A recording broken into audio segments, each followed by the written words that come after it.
చెప్తా. ఇప్పటి కాదు ఇక ఇప్పుడు ఓన్లీ దిస్ టైం అన్న ఇది.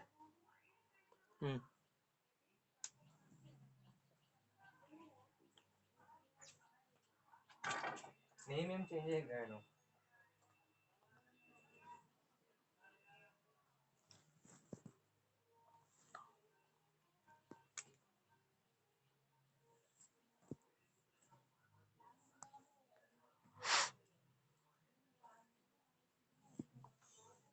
ఎక్కడున్నావు శ్యామ్? చదువుకుంటున్నావా? ఓకే, చదువుకో. ఉమ్, ఆ,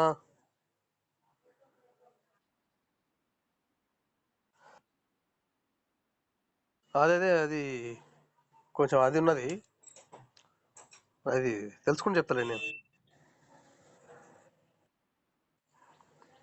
సరే, ఓకే, చదువుకో. నేను ఇంటికాడనరా? ఇంటికాడనా? నేను ఫోన్ చేసి కనుక్కొని చెప్తుండే. ఓకే, అదే నేను కనుక్కొని చెప్తారా? ఓకే.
ఓకే,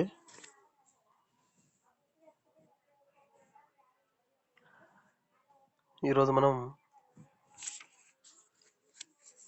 హైదరాబాదు రాజ్యంలో నిజాం పరిపాలనలో ఏర్పాటైనటువంటి ఆంధ్ర మహాసభ, దాని యొక్క కార్యకలాపాల గురించి ఈరోజు మనం డిస్కస్ చేయబోతా ఉన్నాము.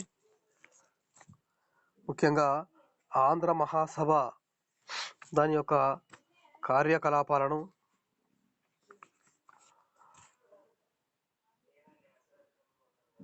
కొనసాగించినటువంటి సందర్భంలో అనితరమైనటువంటి పాత్ర పోషించడం జరిగింది ఆంధ్ర మహాసభ. అలాగే తెలంగాణ రైతుల కోసము, తెలంగాణ శ్రామికుల కోసము ఎనలేని శ్రమ చేసినటువంటి సంస్థ ఆంధ్ర మహాసభ. ఈ ఆంధ్ర మహాసభ గురించి డిస్కస్ చేసేటువంటి క్రమంలో దానికంటే ముందు ఏర్పాటైనటువంటి సంస్థ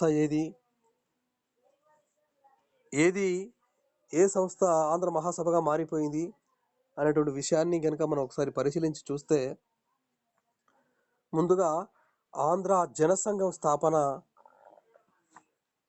కొనసాగింది.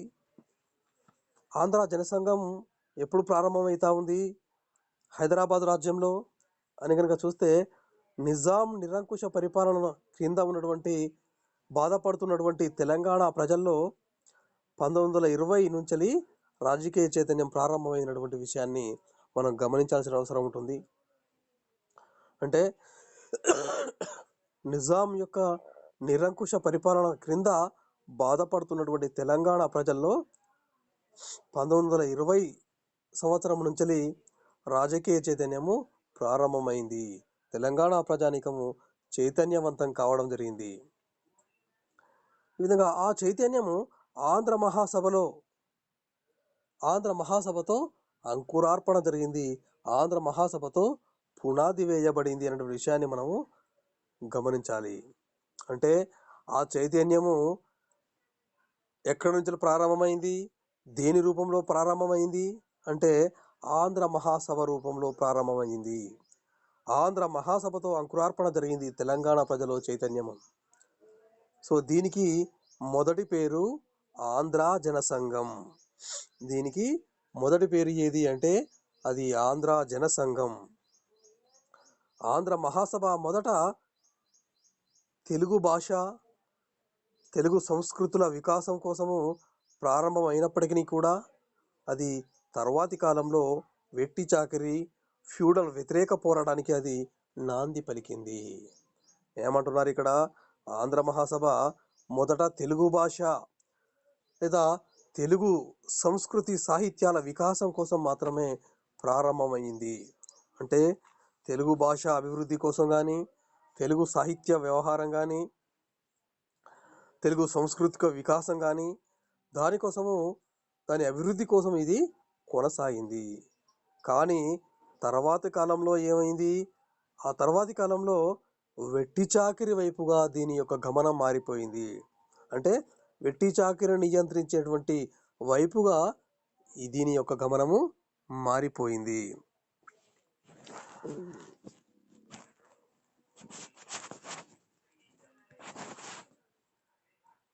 ఈ విధంగా వెట్టి చాకిరి ఎవరి ద్వారా చేయబడతా ఉంది అంటే వెట్టి చాకిరి, ఊడిగము, బెగారీ పద్ధతి ఇవన్నీ కూడా భూస్వాములు అనుసరిస్తూ ఉన్నారు. ఇవన్నీ కూడా ఫ్యూడల్ ప్రభువులు చేస్తూ ఉన్నారు. ఇవన్నీ కూడా దేశ్ముఖులు చేస్తూ ఉన్నారు, దేశపాండేలు చేస్తూ ఉన్నారు. ఇవన్నీ కూడా తెలంగాణ భూస్వాములు చేస్తూ ఉన్నారు. కాబట్టి వారి వ్యతిరేక పోరాటం వైపుగా ఇది మరలిపోయింది. సో ముఖ్యంగా మాడపాటి హనుమంతారావు తెలంగాణ ప్రముఖమైన ముఖ్యమైన నాయకులలో మాడపాటి హనుమంతారావు కానీ, అలాగే బూర్గుల రామకృష్ణారావు, అలాగే మందుమల నరసింగారావు, ఆదిరాజు వీరభద్రారావు లాంటి తెలంగాణ ప్రముఖమైన నాయకులు మొదలుకొని సుమారుగా ఒక 11 మంది 1921వ సంవత్సరంలో ఆంధ్ర మహాసభ కంటే ముందు ఉన్నటువంటి సంస్థ ఏదైతే ఉందో ఆంధ్ర జనసంఘమును స్థాపించడం జరిగింది. ఆంధ్ర జనసంఘమును స్థాపించడం జరిగింది. ఎవరి చేత? మాటపాటి హనుమంతారావు, బూర్గుల రామకృష్ణారావు, మందుమల నరసింగారావు, ఆదిరాజు వీరభద్రారావు ఇలాంటి మేధావుల చేత ఆంధ్ర జనసంఘం స్థాపించబడింది 1921వ సంవత్సరంలో. సో దీని మొదటి సమావేశము హైదరాబాదులో ఉన్నటువంటి రెడ్డి హాస్టల్లో కొనసాగింది. రెడ్డి హాస్టల్లో నిర్వహించబడింది. ఆంధ్ర జనసంఘం యొక్క మొట్టమొదటి సమావేశము హైదరాబాద్లో ఉన్నటువంటి రెడ్డి హాస్టల్లో. ఎవరు అధ్యక్షుడిగా ఎన్నికైనాడు? ఇక్కడ కేవి రంగారెడ్డి అధ్యక్షుడిగా, అలాగే మాడపాటి హనుమంతారావు గారు కార్యదర్శిగా ఆంధ్ర జనసంఘానికి నియమించబడి ఉన్నారు. ముఖ్యంగా 1922 ఫిబ్రవరి 14వ తారీఖున జరిగినటువంటి ఈ సమావేశంలో ఆంధ్ర జనసంఘం యొక్క పేరు నిజాం ఆంధ్ర జనసంఘంగా మార్చివేయడం జరిగింది. ఆంధ్ర జనసంఘంగా 21లో ప్రారంభమైంది. అలాగే 1922 ఫిబ్రవరి 14వ తారీఖున జరిగినటువంటి సమావేశంలో ఆంధ్ర జనసంఘం యొక్క ఈ పేరును నిజాం రాష్ట్ర ఆంధ్ర జనసంఘంగా మారిపోయింది. నిజాం రాష్ట్ర ఆంధ్ర జనసంఘంగా మారిపోయింది. అంటే ఆ ఆంధ్ర జనసంఘం దాని పేరు నిజాం రాష్ట్ర ఆంధ్ర జనసంఘంగా మార్చివేసినారు. సో అలాగా తెలంగాణ ప్రజల సామాజిక, ఆర్థిక, సాంస్కృతిక అభ్యున్నతి దీని యొక్క ప్రధానమైన లక్ష్యంగా పేర్కోవడం జరిగింది. తెలంగాణ ప్రజల యొక్క సామాజిక, ఆర్థిక, సాంస్కృతిక అభ్యున్నతి, వాటి అభివృద్ధి, వాటి పరిరక్షణ అనేది ఈ సంస్థ యొక్క ప్రధానమైన లక్ష్యంగా పెట్టుకోవడం జరిగింది. ఇక ఆంధ్ర మహాసభ ఆవిర్భావము. ఆంధ్ర జనసంఘం నుంచి ఆంధ్ర మహాసభ ఏ విధంగా ఆవిర్భవించింది, ఏ విధంగా ఆవిర్భావం పొందింది అనే విషయాన్ని కనుక మనం చూస్తే, నిజాం సంస్థానంలోని తెలుగు ప్రజల సమస్యల పట్ల, తెలుగు ప్రజలు అనుభవిస్తున్నటువంటి సమస్యల పట్ల ఆంధ్ర నాయకుల ఉదాసీన వైఖరి, తెలుగు ప్రజల అనుభవించినటువంటి సమస్యల పట్ల ఆంధ్ర నాయకులు ఏదైతే ఉదాసీన వైఖరి, నిర్లక్ష్య వైఖరి అనుసరిస్తూ ఉన్నారో, వారి వైఖరి వల్ల తమకు కూడా ఒక ప్రత్యేకమైనటువంటి సంస్థ అవసరాన్ని గుర్తించడం జరిగింది తెలంగాణ నాయకులందరూ కూడా. అంటే ఈ తెలంగాణ ప్రజలు అనుభవిస్తున్నటువంటి ఈ సమస్యలను ఛేదించడంలో, ఈ సమస్యల పట్ల ఆంధ్ర నాయకులు ఉదాసీన వైఖరి అనుసరించడం వలనే వీరిలో ఆ రకమైన ఒక ప్రత్యేకమైనటువంటి సంస్థ ఆలోచన వైపుగా వారి యొక్క ఆలోచన విధానం మారిపోయింది. అంటే మాకు కూడా ఒక ప్రత్యేకమైన సంస్థ ఉండాలి అంటే అక్కడనే బీజం పడింది, రాష్ట్ర ఉద్యమానికి బీజం పడింది, ఇక్కడనే తెలిసిపోతా ఉంది. ప్రత్యేకంగా మాకు కూడా ఒక సంస్థ ఉండాలి, మా సమస్యలను వినడానికి ఒక సంస్థ ఉండాలి, మా సమస్యల పరిష్కారానికి ఒక సంస్థ ఉండాలి, మా సమస్యలను పరిపాలకుల దృష్టికి వైపు తీసుకుపోవడానికి, మా సమస్యల మీద కొట్లాడడానికి ఒక ప్రత్యేకమైన సంస్థ అనేది ఉండాలి అనేటువంటి అవసరాన్ని నాడున్నటువంటి నాయకులు గుర్తించడం జరిగింది.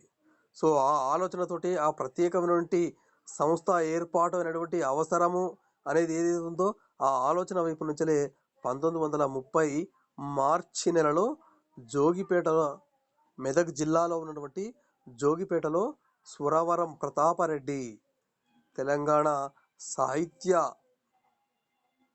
వేత్తలో ప్రముఖుడైన వ్యక్తి సురవరం ప్రతాపరెడ్డి అధ్యక్షతన ఆంధ్ర జనసంఘం సమావేశంలో ఆంధ్ర జనసంఘంను ఆంధ్ర మహాసభగా మార్పు చేశారు. ఎక్కడ 1930 మార్చి నెలలో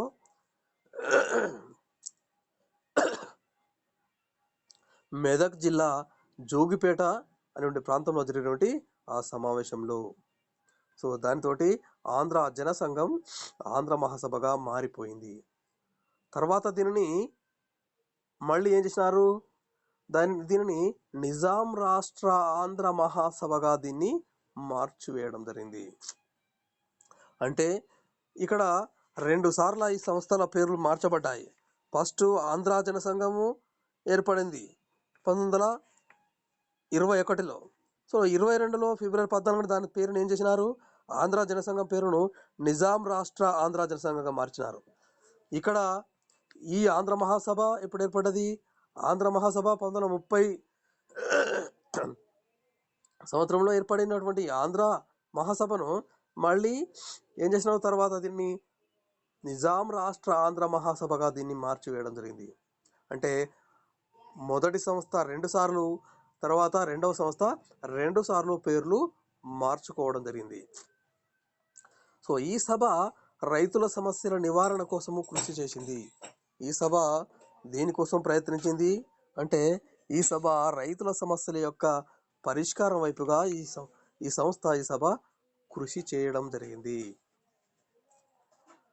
ముఖ్యంగా ఆంధ్ర మహాసభ సమావేశాలు, తీర్మానాలు ఏ విధంగా ఉన్నాయి, ఏ తీర్మానాలు చేయడం జరిగింది, ఆంధ్ర మహాసభలో ఏ సమావేశాలు నిర్వహించడం జరిగింది అని కనుక చూస్తే, ఆంధ్ర మహాసభ 2వ సమావేశము బూర్గుల రామకృష్ణారావు నేతృత్వంలో అధ్యక్షతన 1931వ సంవత్సరంలో దేవరకొండలో జరిగింది.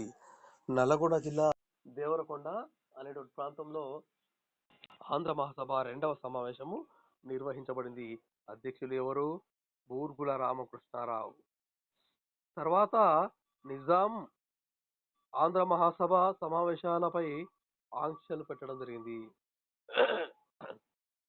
దీంతో ఏమైంది, నిజాం ఆంధ్ర మహాసభ యాక్టివిటీస్ మీద, ఆంధ్ర మహాసభ కార్యక్రమాల మీద, సమావేశాలపై ఆంక్షలు విధించింది. నియంత్రణ సెన్సార్ పెట్టడం జరిగింది. దీంతో ఏమైంది, ఈ ఆంధ్ర మహాసభ ఒక 3 సంవత్సరాల పాటు సమావేశం కావడానికి అవకాశం లేకుండా పోయింది.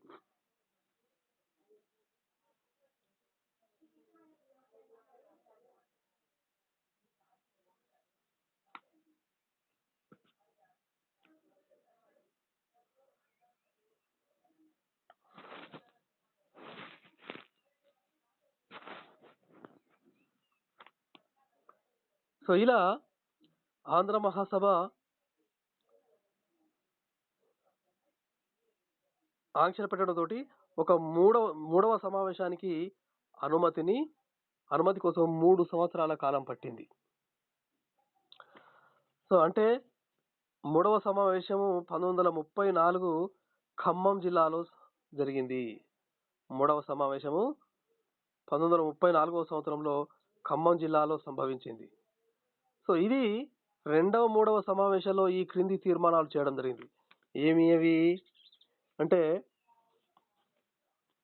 ఈ తీర్మానాల్లో బాలికా పాఠశాలల్లో తెలుగును బోధనా భాషగా ప్రవేశపెట్టడం, అంటే బాలికా స్కూల్స్లలో తెలుగును బోధనా భాషగా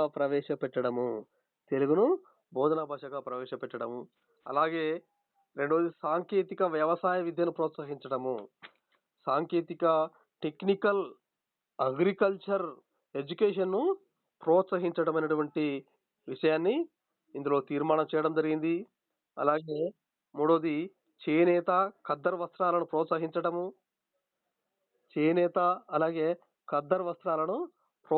అనేటువంటి మరొక తీర్మానం చేయడం జరిగింది.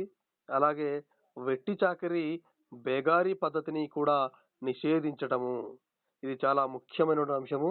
సో వెట్టి చాకిరీ బేగారీ పద్ధతిని నిషేధించడం అనేటువంటి తీర్మానం కూడా చేయడం జరిగింది.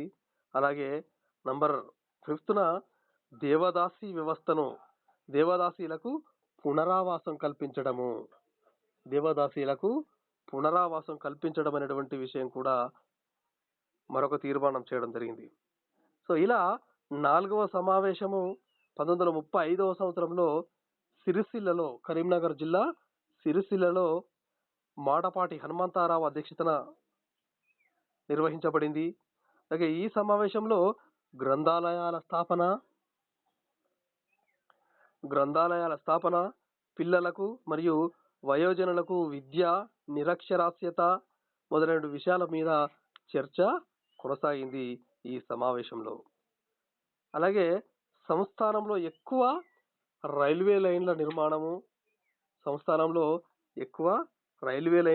అంటే హైదరాబాద్ సంస్థానంలో ఎక్కువ రైల్వే లైన్ల నిర్మాణం చేయాలనేటువంటి విషయాన్ని ప్రభుత్వాన్ని కోరడం జరిగింది ఈ సమావేశం ద్వారా. అలాగే సిరిసిల్ల ఆంధ్ర మహాసభకు మాడపాటి మాణిక్యాంబ అధ్యక్షత వహించడం జరిగింది. అంటే ఇక్కడ సిరిసిల్లలో జరిగినటువంటి ఈ సమావేశంలో ఆంధ్ర మహిళా సభ అనేటువంటి ఒక సభ కూడా నిర్వహించబడింది. దీనికి ఎవరు అధ్యక్షత వహించినారంటే మాడపాటి హనుమంతారావు సతీమణి మాడపాటి మాణిక్యాంబ అధ్యక్షతన కొనసాగింది. సో ఇలా 1938 నుంచి 1946 వరకు కూడా ఆంధ్ర మహాసభ కార్యక్రమాలను కనుక మనం ఒకసారి పరిశీలించి చూస్తే, ఆంధ్ర మహాసభ చరిత్రలో 1938వ సంవత్సరానికి ఒక ప్రాముఖ్యత నెలకొని ఉంది. ముఖ్యమైన అంశంగా దీన్ని పేర్కోవడం జరిగింది ఈ సంవత్సరమును.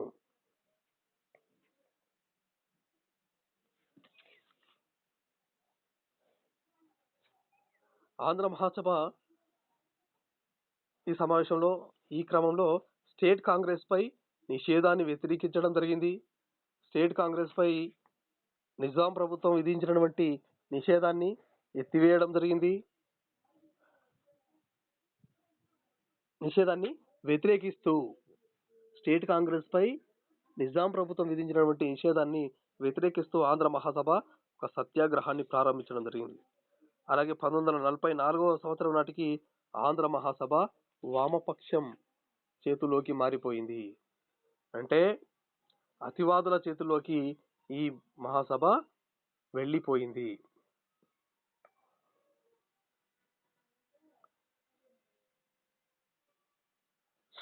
1946వ సంవత్సరంలో మితవాదులు అయినటువంటి బూర్గుల రామకృష్ణారావు, కేవి రంగారెడ్డి, అలాగే ముందుమల నరసింగారావు, మోచెర్ల రామచంద్రారావు మొదలైనటువంటి వారు జాతీయ ఆంధ్ర మహాసభగా వేరే సంస్థను స్థాపించుకోవడం జరిగింది. వారందరూ కలిసి జాతీయ ఆంధ్ర మహాసభగా ఏర్పడి మెదక్ జిల్లా కంది గ్రామంలో జమలాపురం కేశవరావు అధ్యక్షతన ఒక సమావేశము నిర్వహించడం జరిగింది. అలాగే జాతీయ ఆంధ్ర మహాసభ మహారాష్ట్ర పరిషత్తులో కర్ణాటక పరిషత్తులో విలీనం కావాలనే విషయాన్ని కూడా తీర్మానం చేయడం జరిగింది. సో ఈ విధంగా ఆంధ్ర మహాసభ వివిధ కార్యక్రమాలను, వివిధ విషయాలను చర్చించడం జరిగింది. వివిధ విషయాల సమస్యల పరిష్కారం వైపుగా ఆంధ్ర మహాసభ కృషి చేయడం జరిగింది. ఇది ఆంధ్ర మహాసభకు సంబంధించినటువంటి వివరణ. అండ్ దీని బయట మరో టాపిక్ లో మనం